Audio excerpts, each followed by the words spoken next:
Paper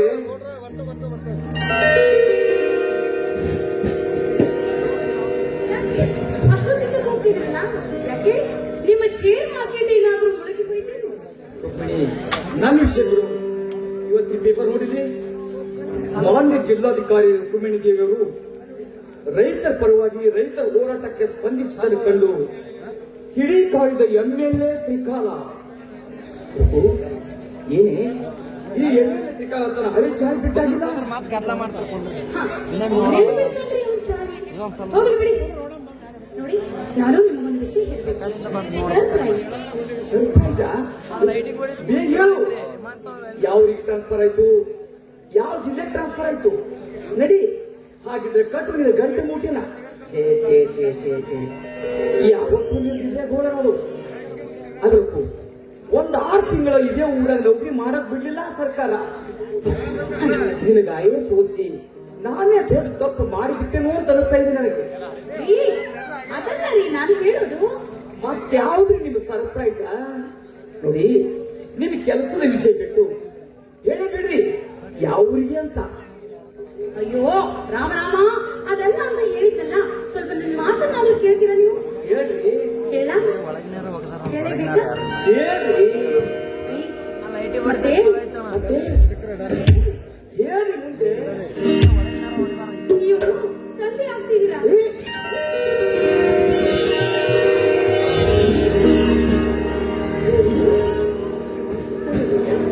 ನಿಜ, ದೇವ್ರು ಇವಾಗ ನಮ್ಮ ಮೇಲೆ ಕಾಣಿಸ್ತಿಲ್ಲ. ದೇವ್ರು ಏನ್ ಕಣ್ತಿರಿಯೋದು? ಪ್ರಯತ್ನ ಎಲ್ಲ ನಂದು, ಫಲ ಮಾತ್ರ ಅವರು. ಇರ್ಲಿ, ನಿನಗೆ ಹೆಣ್ಣು ಮಗು ಬೇಕು, ಏನು ಗಂಡು ಮಗು ಬೇಕು? ನೋಡಿ, ನಿಮ್ಗೇನ್ ಇಷ್ಟನೋ ನನಗೂ ಅದೇ ಇಷ್ಟ. ಮಗು ಹೆಣ್ಣಾದ್ರೇನು ಗಂಡಾದ್ರೇನು ಅದು ನಮ್ಮ ವಂಶದ ಕುಡಿ ಅಲ್ವೇ? ನೀನ್ ಹೇಳು ಮಾತು ಸತ್ಯ. ಯಾಕಂದ್ರೆ ನಾಳೆ ಹುಟ್ಟು ಮಕ್ಕಳು ನಮ್ಮ ದೇಶಕ್ಕೆ ಒಳ್ಳೆಯ ಪ್ರಜೆ ಆಗಬೇಕು, ನಮ್ಮ ಭಾರತ ಮಾತೆ ಸತ್ಕೀರ್ತಿ ಬೇಕು, ನೀತಿ ಹೊತ್ತ ಮನುಷ್ಯನಾಗುವುದು ಮಾತ್ರ ಮುಖ್ಯ. ಅಂದ್ಹಾಗೆ ಅಮ್ಮವರ ಬಯಕೆ ಪಟ್ಟಿ ಬಿಡುಗಡೆ ಆದ್ರೆ ಅದನ್ನ ನಾನು ಈಡೇರಿಸಲು ಸುಮ್ಮನೆ ನೀವು ಈಗೆಲ್ಲ ಹೇಳ್ಬೇಡಿ. ನೋಡಿ, ಅಂತಹ ವಿಶೇಷವಾದ ಬಯಕೆಗೆ ಏನೂ ಇಲ್ಲ. ಮತ್ತೆ ಸದಾ ನಿಮ್ಮೊಂದಿಗೆ ನಗು ನಗುತ್ತಾ ಇರಬೇಕೆಂಬುದೇ ನನ್ನ ಆಸೆ.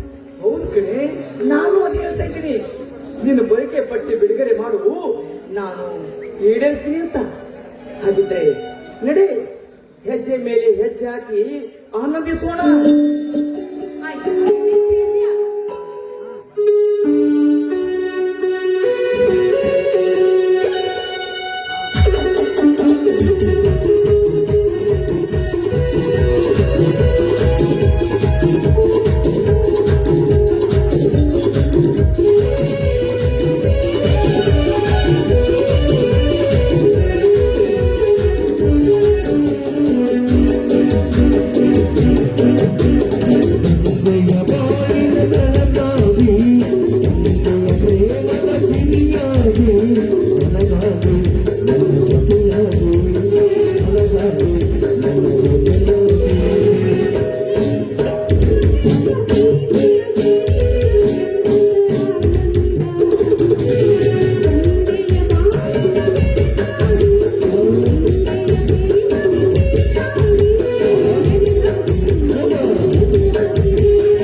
ನಿನ್ನ